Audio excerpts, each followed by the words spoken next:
CrossFit workouts can challenge your weightlifting in a bunch of different ways. You might get crushed by light cycling, or you might get crushed by the heavier barbells and ascending ladders. So in this video, I'm gonna break down workout 19.2 and give you 2 athlete examples and explain how I would program for them differently to improve their specific limitations. CrossFit Open workout 19.2 was an ascending ladder style workout that had Olympic lifting in the form of a clean. So the workout was 0 to 8 minutes. So with an 8-minute cap, you had to finish this work: 25 toes to bar, 50 double unders, 15 squat cleans, 135 for males, 85 for females, then 25 toes to bar, 50 double unders, 13 squat cleans at 185, 115.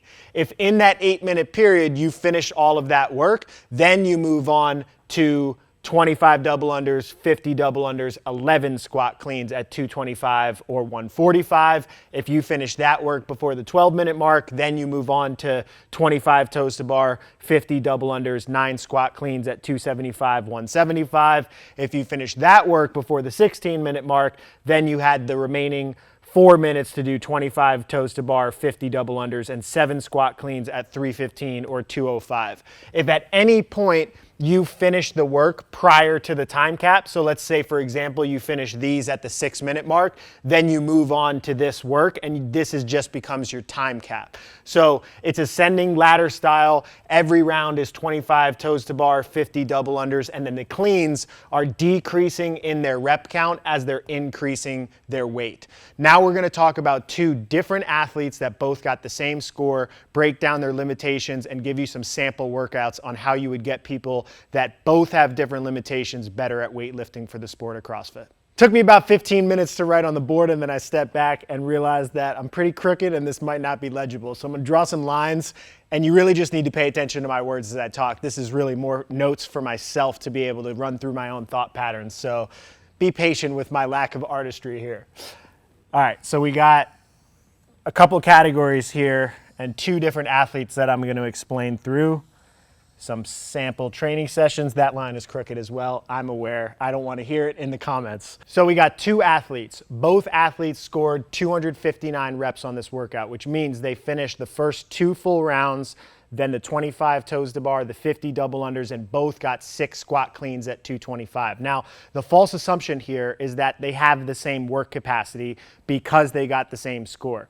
They got the same score on a test, but the way that they actually finish that work indicates that they probably have different work capacity capabilities. Therefore, they might need to train differently if they want to optimize their ability on this specific test or on other tests that might be different to get better. So to illustrate this, how different 2 athletes could be, I put up how they executed the workout. So athlete number 1 executes the workout by going unbroken on the toes to bar in all 3 rounds, because they did 2 full rounds plus the toes to bar in round 3. So unbroken on all of the toes to bar, unbroken on all of the double unders. Their squat clean 1RM is 255 pounds, which means their 135 pound bar is 53% of their 1 rep max. They did those at about 4 seconds a rep, which means they're picking it up, squat cleaning, standing it up, dropping it, and going back and picking it right back up with a really fast, high turnover. At 185, they were at 8 seconds a rep, which is 73% of their 1 rep max, which is essentially doing a squat clean, dropping it, maybe taking a quick breath, and then going down and grabbing the bar, but that's still a pretty fast cadence. They got to this last 225 pound bar at 8 minutes. So that means they had 4 minutes to be able to squat clean at 225.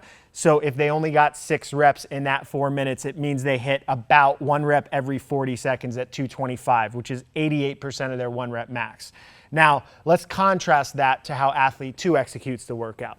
They do 5s on their toes to bar. So jump up, set a 5, drop down, quick breath, set a 5, and repeat that 5 times to finish every set of 25. So much more paced cadence, probably doing that to make sure that they don't get to full grip failure or full core failure when they're doing that. They break the double unders into 2 sets of 25.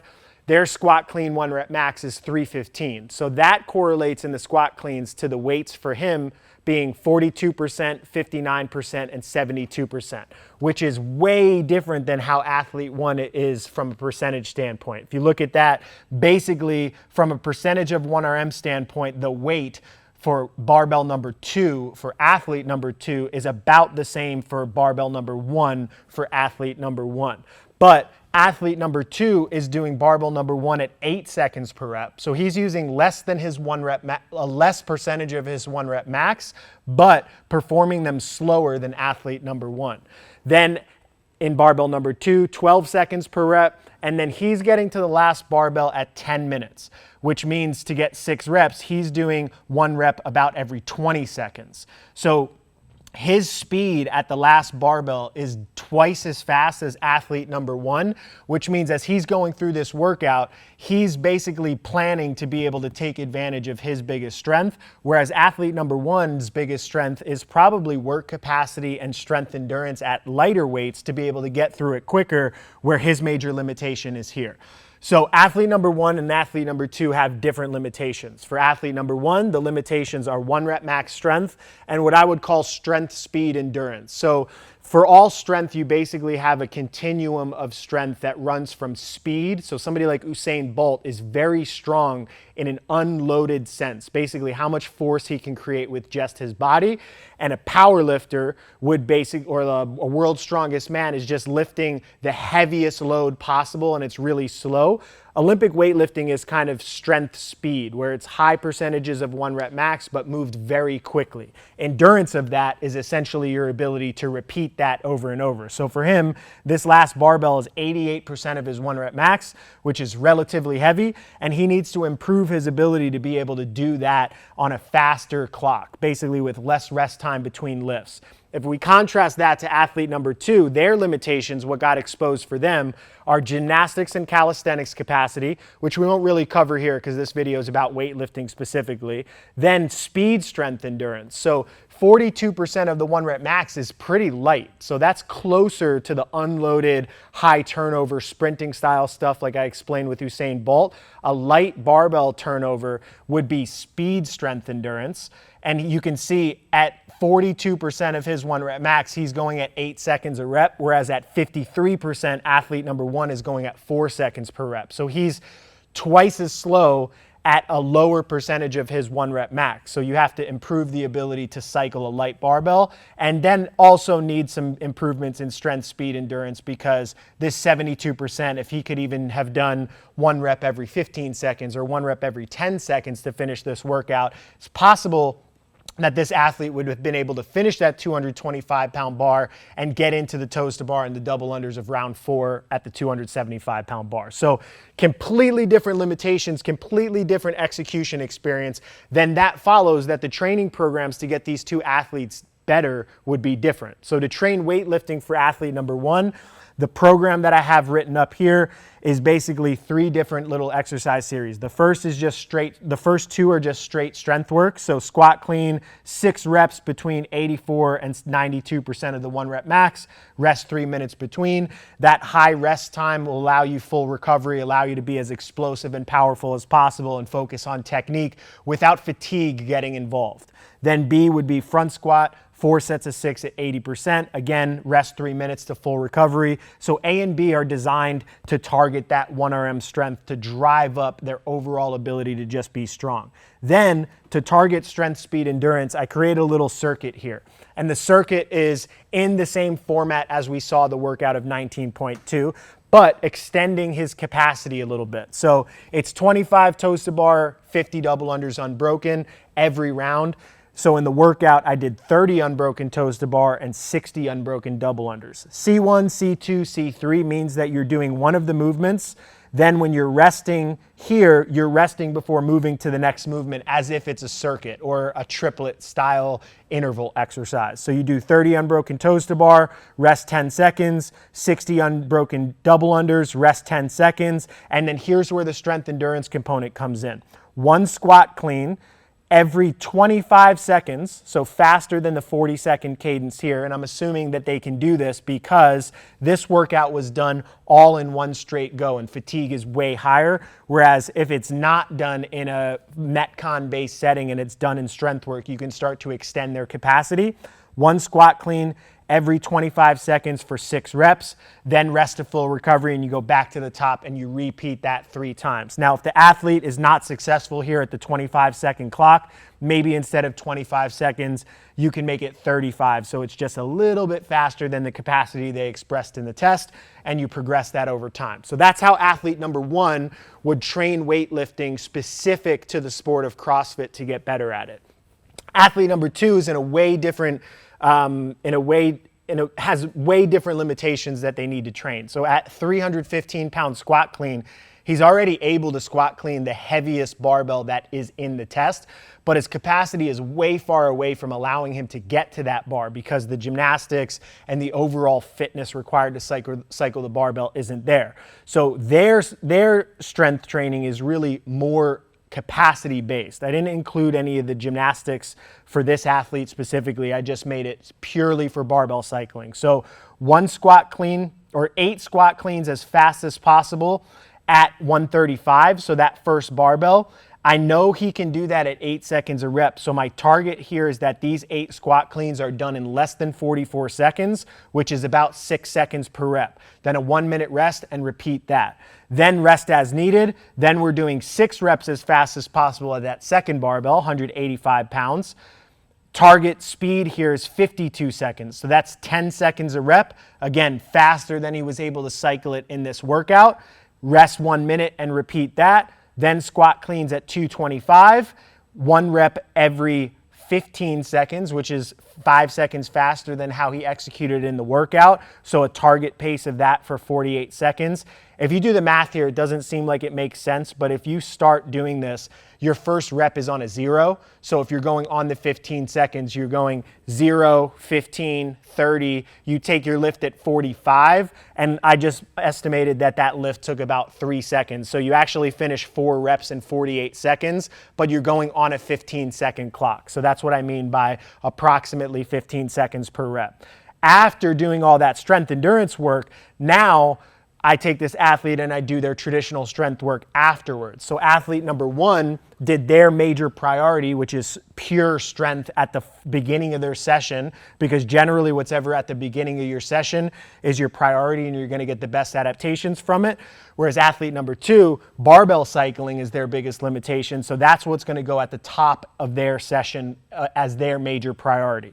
Then they're going to end with pure strength work. So squat clean, 3 reps at 85%. So you can see the volume here is lower than this athlete. They're doing less reps at their higher percentages of their 1 rep max because it's a lower priority for them. And then front squats, 2 sets of 6 at 80% as opposed to 4 sets of 6 at 80%, and rest as needed for those. So you can see athlete number 2 and athlete number 1 have different limitations in the workout because they executed it very differently with whatever their fitness is, and therefore the training principles for both of the athletes are going to be way different. And to get somebody better, you need to make sure that the training is actually improving their limitation. For you moving forward, if you're a coach or if you're an athlete, some tips if you're trying to get better at weightlifting specific to the sport of CrossFit. First, identify specific limitations. It's very easy to say, oh, well, I just need to get stronger if you got exposed in barbell cycling. However, this athlete 2 illustration should make it really clear that if this athlete drives their squat clean from 315 to 355, it's probably not going to make a difference in their overall ability to cycle 42% of their 1 rep max. For powerful athletes, that could actually make them worse overall. So you have to really identify what's the specific thing holding them back with regards to the barbell, and make sure your training is helping to prepare that to get better. 2, train all strength qualities at all times. So this was a mistake I made earlier in my career, is that I would look at athlete number 2 and say, oh, well, they need to only work on barbell cycling. They don't need to get stronger. And the session would just be A, B, and C, just light barbell cycling and none of the strength work. Or conversely, for athlete number 1, they just need to get strong. They're already good at barbell cycling. I would just do A and B, just the pure strength work. I think that's a major mistake. If you're trying to get better at everything, then training all strength qualities at all times is something really important. And the last is training all movement qualities at all times. So this illustration of actually programming for strength work might not illustrate how much other stuff goes into getting better with the barbell, but improving your ability to be strong and enduring with the barbell is one thing. Improving your movement quality and your virtuosity and your understanding of how to move a barbell for your body specifically is one component, and doing technical work and actually making sure that you're improving your overall movement as a holistic body is just as important as just doing the right strength work to get better. So apply those 3 tips moving forward. If you want some more help with regards to getting better at weightlifting specific to the sport of CrossFit, we offer some things that can help you out. First would be one-on-one coaching. You can contact info@trainingthinktank.com for more information on that. Then we have an online training program called The Design that's specifically designed to get people better at the sport of CrossFit, where we have skill programs for Olympic weightlifting in the snatch and the clean and jerk. And then in our online educational platform, The Classroom, I just created a series called Weightlifting in the Sport of CrossFit, where I really dive deep into the programming and prescription side of programming for weightlifting in the sport of CrossFit, where I give progressions, example templates, assessments to get better. So there are a lot of ways that we could help you improve. Hopefully you can apply these tips, get better at weightlifting, and thank you very much for watching. Project Pat, take us away. It's a wrap, you know what I'm saying? Your boy Project Pata in this thing, man. Hey, look, man, thank y'all for watching Training Think Tank's YouTube channel. Y'all hit that motherfucking subscribe button, you know what I'm saying? So y'all go ahead, man. Thank y'all for watching the channel, you know what I'm saying? Hit that motherfucking subscribe button. Let it be known, what it be known, what it be known, you know what I'm saying? Pata.